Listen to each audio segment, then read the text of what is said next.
What's the fallback if nuclear is unavailable? Is it fracked gas? I don't Well, think so. no, if I'm correct, in tier one, it's wind, solar, and nuclear and fusion. And Mhm. really, that's just a concession to people. There's a segment of the public out there that wants to do something about climate change, but thinks that wind and solar is not up to the task, and that nuclear is going to have to be part of it. So really, that's kind of a concession to them. In this, if you look at California right now, you might be surprised to learn that they're going many days in a row with certain periods of the day where they're running on 100% renewable energy, and they're actually feeding some back to the grid.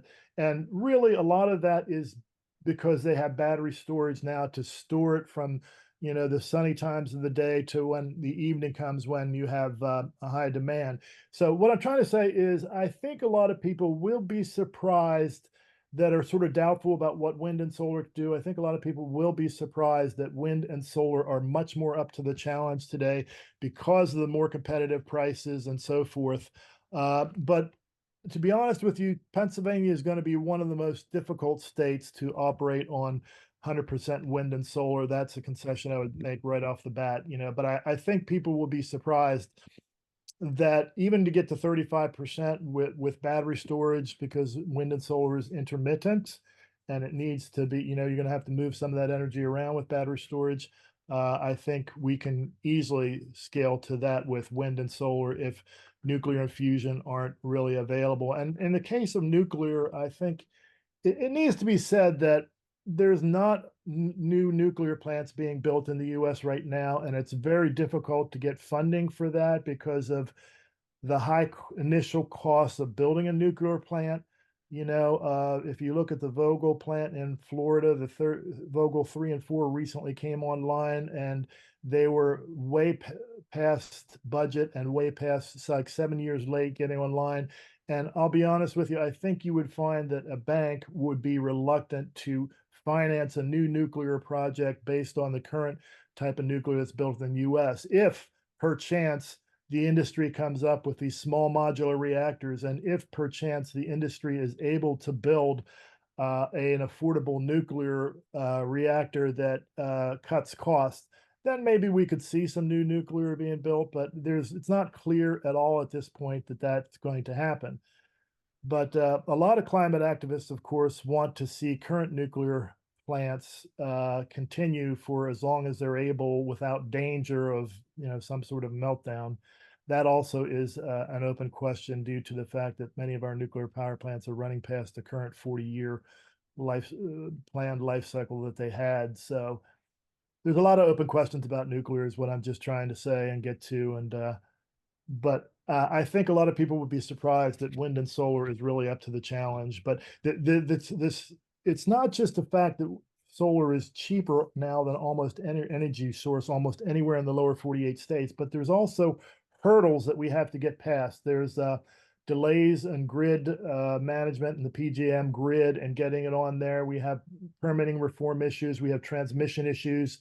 But with the passage of the Inflation Reduction Act and the 30% tax credit for wind and solar, and now even batteries, that includes even standalone batteries, they are pretty much renewable energy is competitive with about anything out there and cheaper.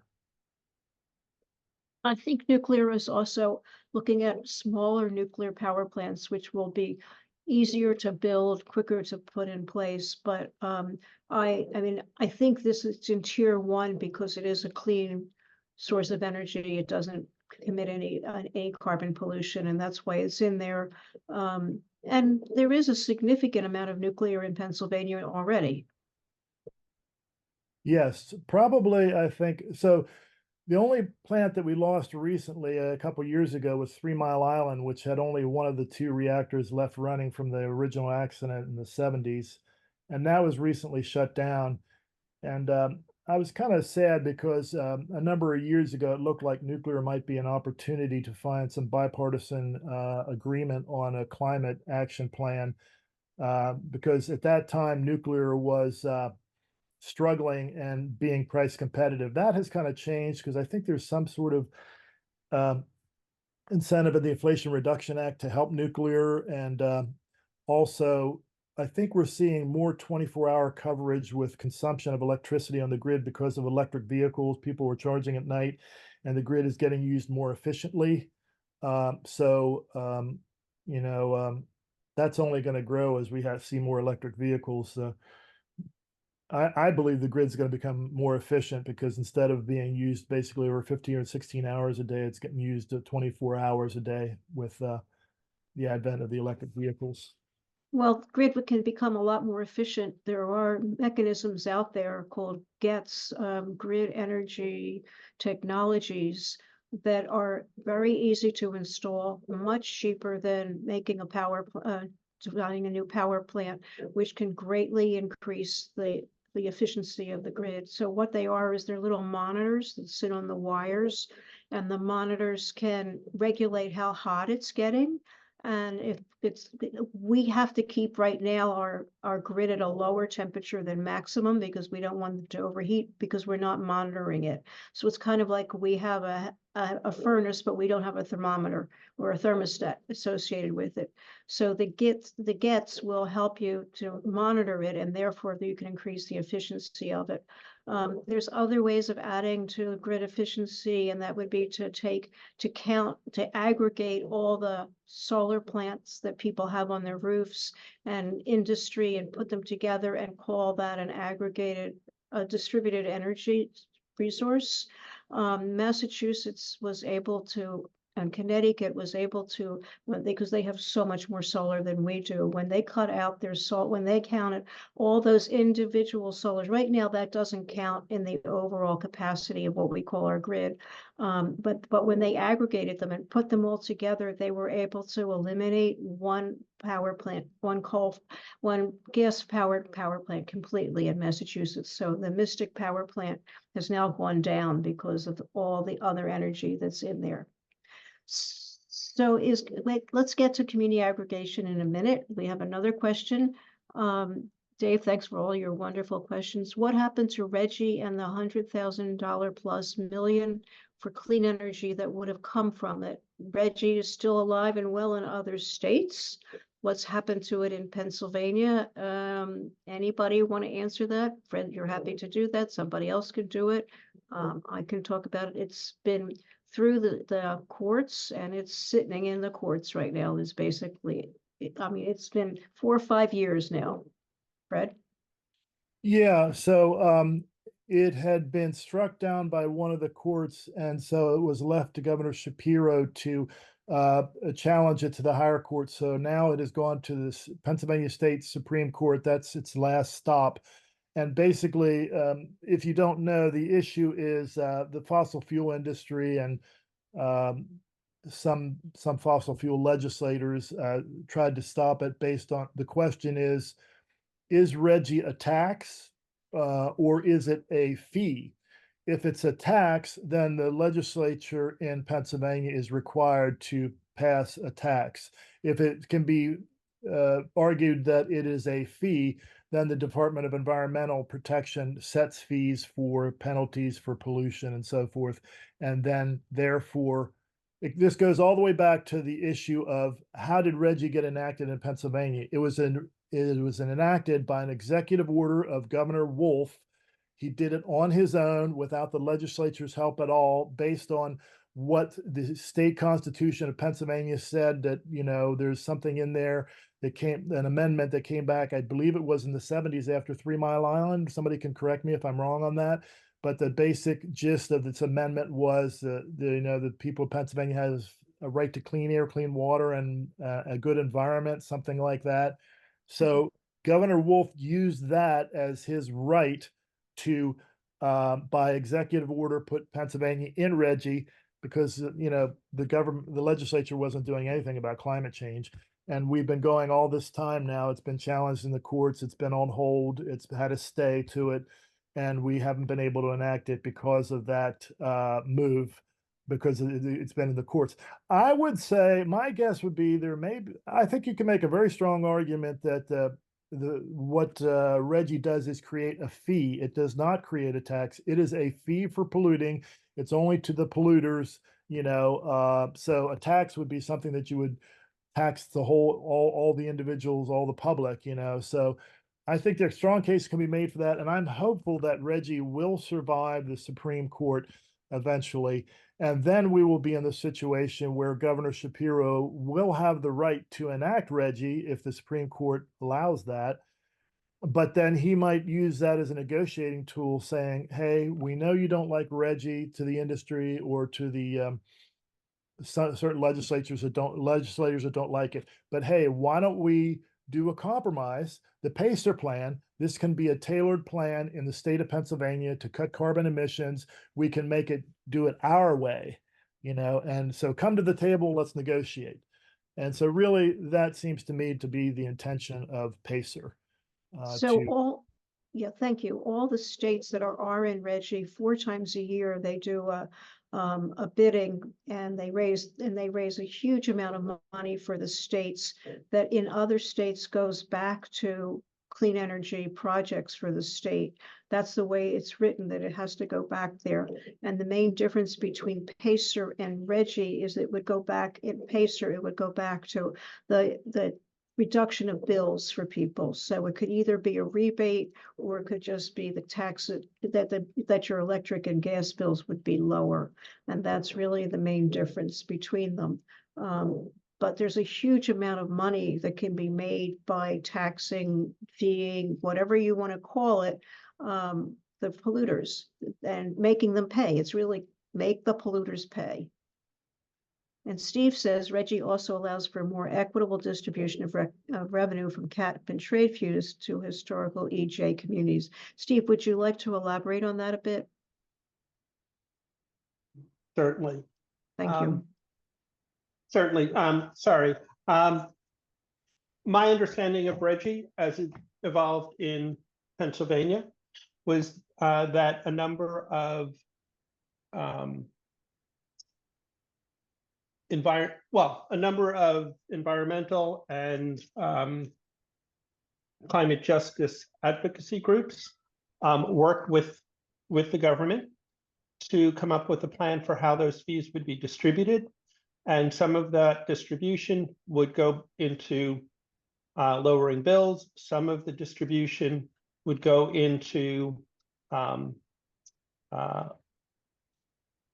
projects to say for alternative energy projects, and some of it would go to EJ communities to address their concerns. Because if you just lower the bills, you're not going to address the needs of some of those communities that have much higher pollution, much higher heat indexes, and so forth.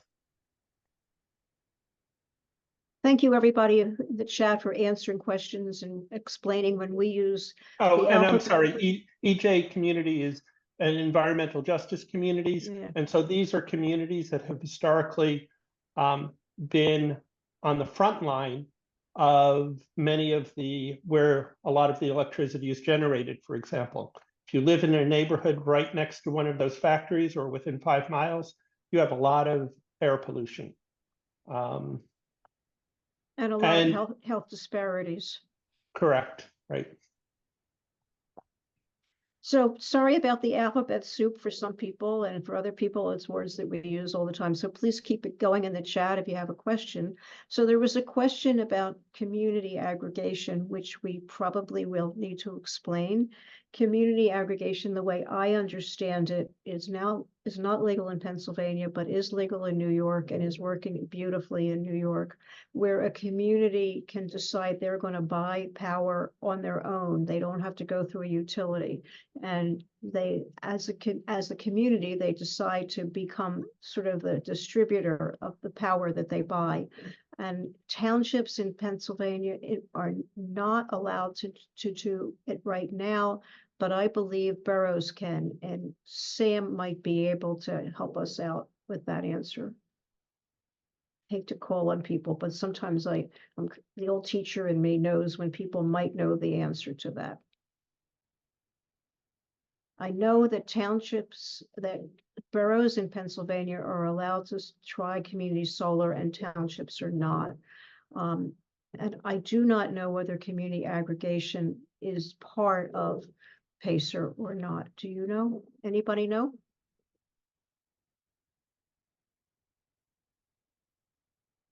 I tried to Google it while we were talking and I couldn't find an answer to that. So other questions or comments? Well, it might be helpful to look a little bit at the history of how Reggie came about. I'll tell you what I know about Reggie, and maybe others that know other tidbits can throw it in there. It's quite interesting. It was started by a Republican governor in the state of New York. His name escapes me now, but so they got together and it was originally 10 states in the Northeast. New Jersey was taken out of, George Pataki, I believe was his name, Republican governor of New York. Back when you could find some Republicans that cared a little more about the environment than maybe today. But anyway, they started Reggie, and it went good for a while, but then in New Jersey, Governor Christie came along and didn't like Reggie, and he took them out of Reggie. But when his term was over and Phil, what's his name, came in at New Jersey, New Jersey went right back into Reggie. Most studies, I think, have shown clearly that Reggie has been a net positive for the states. They've moved to cleaner energy sources at a quicker pace than they would have otherwise. It got renewable energy going pretty fast. Now, one of the most interesting cases of Reggie is the state of Virginia. I don't know if you all have been following what happened in Virginia, but there was one of the elections, if it was 2020 or 2022, where they gained a majority.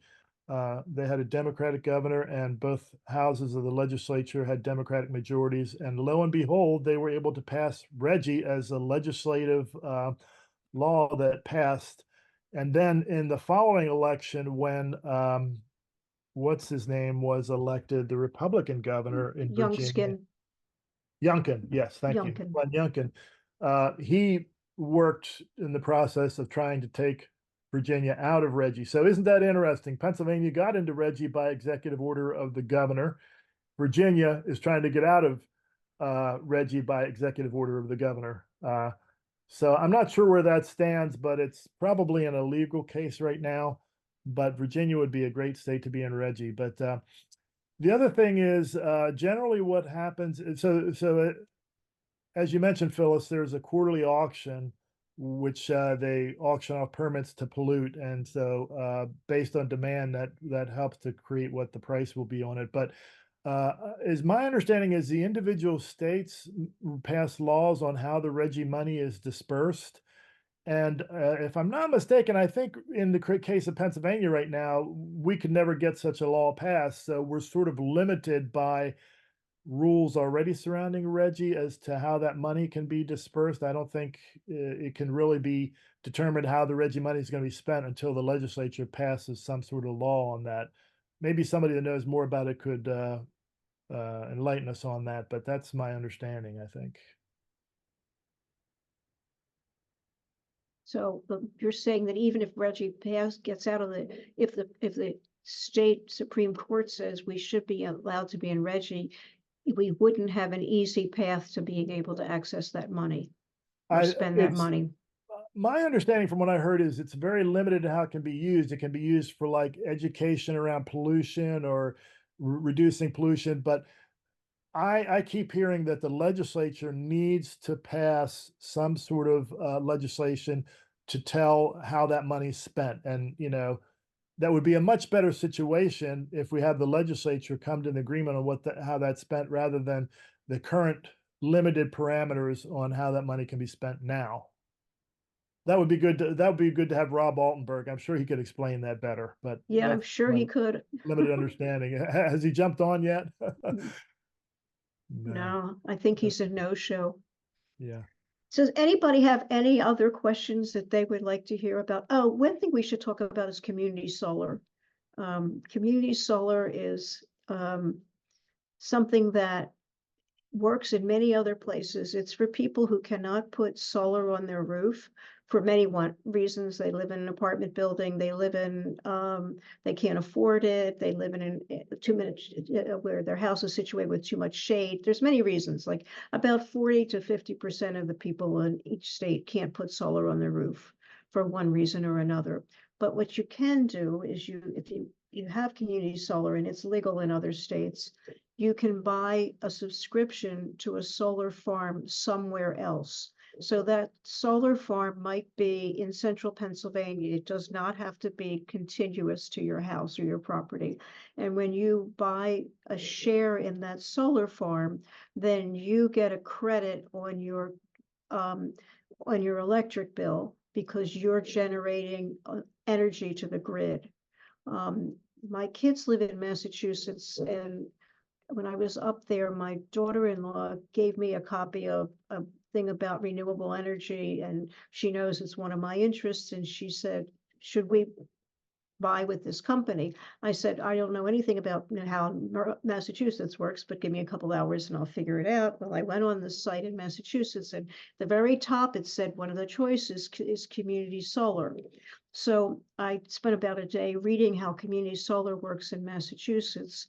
Half of the community solar plants in Massachusetts are actually only there so that people who are low income would be able to participate. So because my kids have a middle class income, they couldn't subscribe to half of the solar farms in Massachusetts, which I thought was absolutely a wonderful way of giving environmental justice communities access to reduce energy costs, as well as giving them, feeling pride in being part of the solution. I did find them a company that was a solar farm that was able to do it. There was a waiting list for 5 months. They still haven't gotten on yet, because that's how popular it is in Massachusetts, that everybody wants to do it. I called 5 or 6 places. No, we're full, and we're not taking any more people on the waiting list. So I do not have an answer to how much they're going to save, but I think it's between 10 and 20% in many different states on their electric bill. So that's a nice savings. So Pennsylvania does not allow it because our Utilities Commission doesn't want to do anything, because we're so fracked and we're so invested in these things that they don't want to lose their profits. So right now, boroughs are allowed to start community solar as an experiment.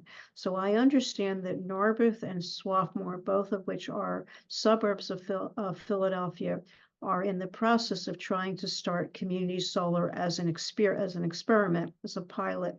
And then if they succeed, then we can probably see if we can do it elsewhere. But there's been a bill that passed the House in Pennsylvania in favor of community solar, and it has to go through the Senate, and it hasn't passed the Senate yet. So that's a bill that people should be hearing about. Phyllis, that was a bipartisan bill, shockingly. Yes, it was a had, bipartisan I bill. think it was 110 to, I think there was actually maybe 8 or 10 Republicans that actually voted for that also. So, but the unfortunate thing right now is it seems like, latest I heard is it's sitting in a committee in the Senate, and the head of the committee might not even do anything with it. So Right. I don't know what can be done about that, but. So, and if it doesn't pass during this legislative term, then we have to start all over again, because all the bills that are passed lose their status and we'd have to start again. So Jane Ellen said, in Northwest Pennsylvania, we select our electric provider, and there are options that are 100% wind generated. Yeah, Jane Ellen, it's true in Pennsylvania, across the whole state, it's considered a deregulated state. And because it's deregulated in terms of energy, everybody can select their electric provider. And if you go on the Pennsylvania Utility website, you will find over 100 choices, some of which are cheaper than your rate from your current utility, some of which are 100% wind or solar, and some of which are not. So Yeah, that's something that everybody can be doing. And Diane said, I also thought that we could choose clean energy options, but I heard that it's like a Ponzi scam. Does anybody know anything about that? So I think people have to understand what it is when you're buying clean energy through the PA power switch. There's something called renewable energy credits. What they are is when clean energy is generated from a wind or solar farm, each megawatt hour that is assigned a renewable energy credit, which is actually the clean energy properties of that. So you're not buying the electricity, you're buying the clean energy properties of that. So the gist of it is this: renewable energy credits are a small subsidy on top of the price of the electricity to, so to speak, greenify your electricity. This is my understanding of what it is. Okay.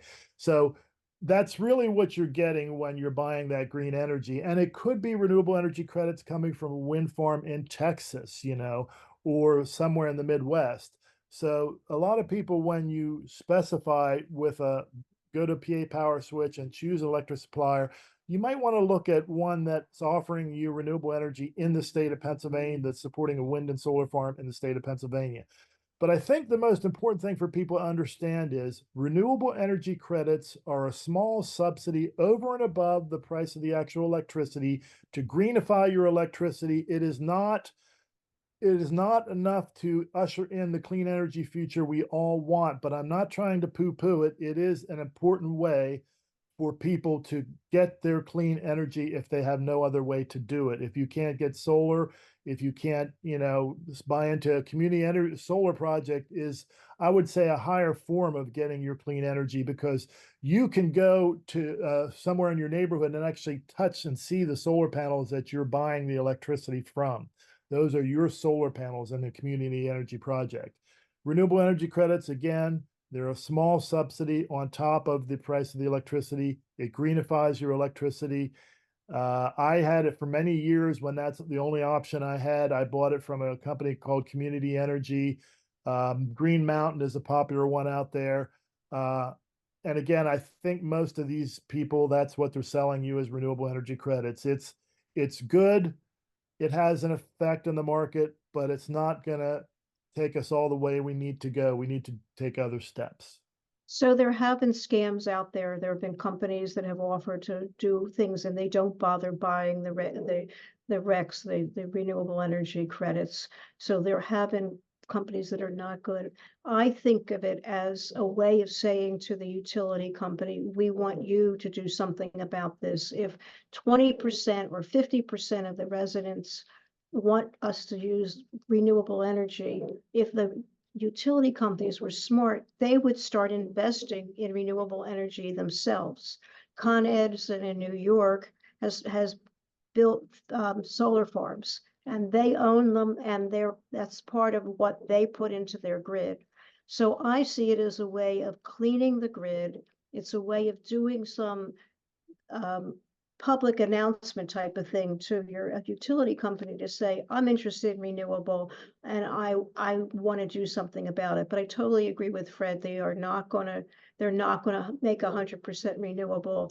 And many of them do come from the Midwest, because if you think of the center part of the United States, like what I call the spine, it's very, very windy. And that's where an awful lot of wind is generated.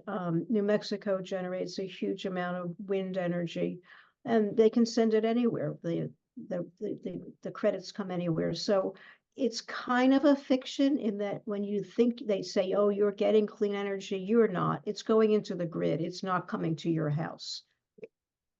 Yeah, I happen to know Jim Spencer, who was the head of EverPower Wind Holdings, and he's now involved with a new company called EXUS Management Partners, which does renewable energy and wind farms.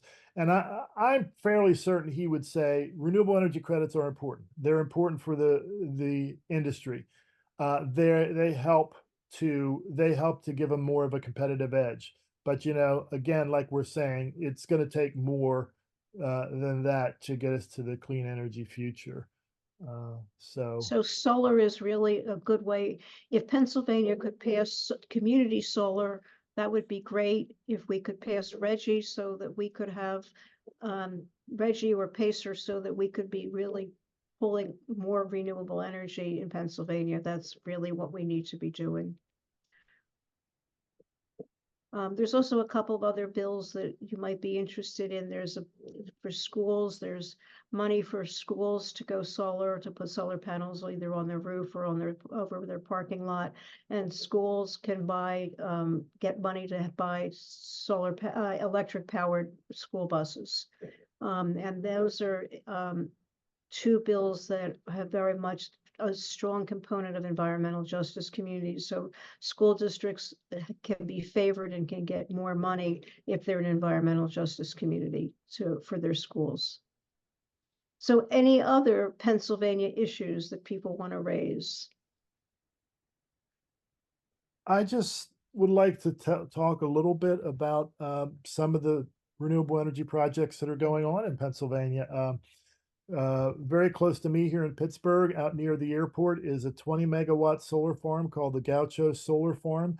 And that solar farm was built because the University of Pittsburgh signed a multi-year power purchase agreement with a developer to build that solar farm. I went out there and visited it recently. That is there's another one near us here in 66 megawatt, and the currently largest solar farm in Pennsylvania is near Chambersburg. It's called the Great Cove 1 and 2. I'm going to go off video and you can see a picture of it there. The Great Cove 2 solar project. I visited that recently. That was built as a result of a power purchase agreement by the University of Pennsylvania.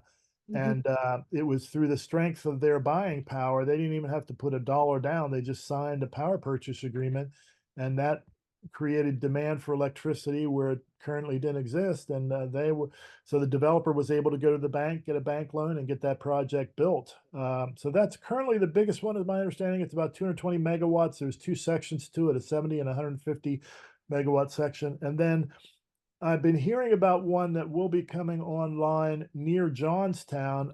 It's a 400 megawatt solar project, and you might be able to Google that and read about it.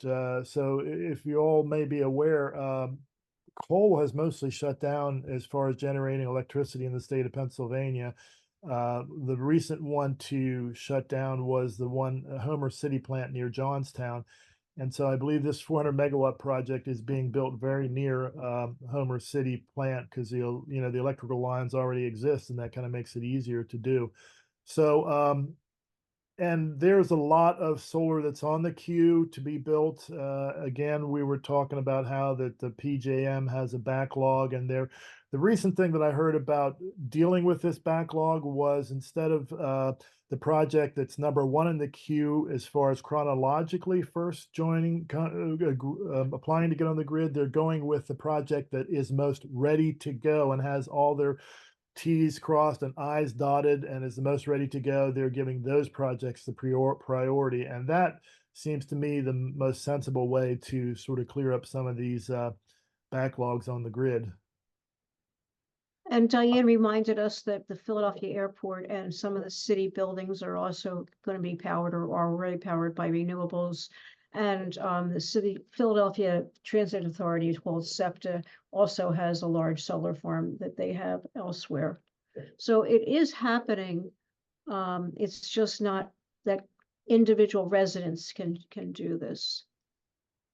So that question, the one in Chambersburg, the Great Cove one, my understanding, that's the University of Pennsylvania, which is in Philadelphia, and that provides a large chunk of their electricity. So that's who it was. It wasn't Penn State, but I think Penn State might have one too. They do. Yeah. Yeah, theirs is closer to where they're located.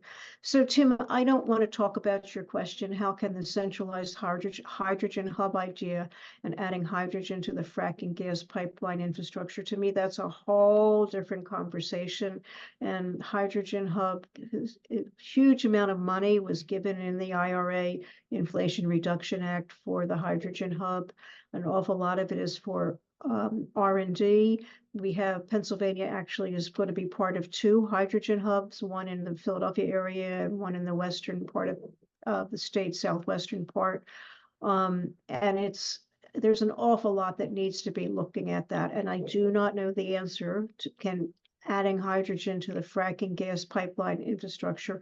All I know is that hydrogen is not as easy to transport by pipeline as liquid natural gas is. So it's right now, none of it is scalable, none of it is really in production yet, but it's a whole different topic that I don't want to start at 7:53 at night. So I'm wondering if anybody else has any questions. I would like to raise a question that maybe somebody might know the answer to, but we do have a decent wind industry in the state of Pennsylvania, in Cambria County, in Bedford County, in Somerset County. There's a fair amount of wind farms, and we were growing wind farms a number of years ago, but it seems like they kind of have stopped dead in their tracks. And I'm not sure why. I know that Gamesa, wind turbine manufacturer, was in Ebensburg, and they weren't able to continue because at the time the tax credits kept getting cut off at the last minute, and that was maybe why Gamesa left in Ebensburg. But the most recent thing I saw in the wind industry was, I think that a company is repowering the Twin Ridges wind farm in southern Somerset County, which is basically mean they're removing the nacelles and putting bigger blades on there to give a higher megawatt output of that wind farm. If anybody has any comment on why wind industry is kind of stalled in Pennsylvania, I don't think we have quite the winds that the Midwest does, but if anybody has any insights on that, I'd love to hear that. I think it has to do with the fact that the credits were so low that economically it wasn't feasible for people to be making money that way. It was cheaper to get it from Texas or Iowa, Idaho, Minnesota. Well, thank you, Fred. Thank you, everybody, Diane and Dave and Tim and Steve, who's not here anymore, for answering questions, asking questions. I think we did an amazing job of explaining things without our speaker. It's great to have an audience of people who are so knowledgeable. And I'm going to turn it back to Renika she started the hour with the ask of what we're going to be asking people to do. And now we'll just finish it up that way. Yeah. Thank you everyone for sharing all of your expertise. Like I see in the chat. Just thank you all. I know it was a little bit on the spot, but I think everyone had a wonderful discussion. I'm just going to go ahead and talk about something I talked about earlier. So you may have already heard me talk about this, but just to round out our hour for anybody who didn't get to hear this explanation of the action alert that we have tonight. My name is Renika Weimer. I'm the Advocacy and Outreach Manager at Pennsylvania Interfaith Power and Light. If you don't know who we are, we usually refer to ourselves as PA IPL, and we're a statewide network of congregations and people of faith and conscience, and we see the climate crisis as a moral issue. Thank you again for sharing your time with us tonight, because I'm here to explain a little bit about some of the advocacy efforts and an action alert that PA IPL currently has. PA IPL has been advocating for the Biden administration to do everything that it can to advance environmental justice and reduce emissions. And this includes advancing federal agency rules that reduce climate pollutants from the power, transportation, oil, and gas sectors. You might know these also as the power plant pollution rules, mercury and air toxics, light duty vehicles, soot pollution, etc. You may also have submitted public comment that contributed to the finalization of these rules, or the soon to be finalization of these rules. And that's, like I said before, certainly a cause for celebration, but we're now concerned that the Congressional Review Act, which I'll refer to as a CRA, will now be used to overturn these new rules, because now that they've been finalized, or when they are finalized, they're going to be subject to that. For those of you who didn't hear before, who are unaware, the Congressional Review Act is a tool that Congress can use to roll back new federal regulations. The CRA was not enacted until 1996, so this isn't a historical rule of or a historical tool of Congress, I should say. Once the rule is finalized, Congress has 60 legislative days to use the CRA to review the new regulation and overturn it with just a simple majority. And once a new rule is repealed by the CRA, the EPA cannot issue a substantially similar rule afterward without congressional approval, making it that much harder to, for example, if the EPA had released, like they did, new standards regulating soot pollution, and that was overturned by a CRA, it would become much harder in the future for the EPA to regulate soot pollution. So what PA IPL has been doing is circulating a petition in partnership with the Climate Action Campaign that will be delivered to members of Congress, asking them to protect investments in the Inflation Reduction Act, but also to oppose any CRAs that might come up which would aim to repeal those regulations on pollutants from power plants, cars, trucks, etc. And then, of course, make it that much harder to introduce new regulations on those same pollutants. So like I did before, I am going to go ahead and put in the chat a link to this petition that we've been circulating with the Climate Action Campaign. And again, this is a petition getting delivered to members of Congress. At the link, you can read the full text. And we'll also provide follow-up links and resources about the Congressional Review Act. And we'll also provide the link to the petition if at a later date you'd like to read over the text or sign. But that's what I have for you all. Again, thank you all for sharing your knowledge tonight and having this discussion.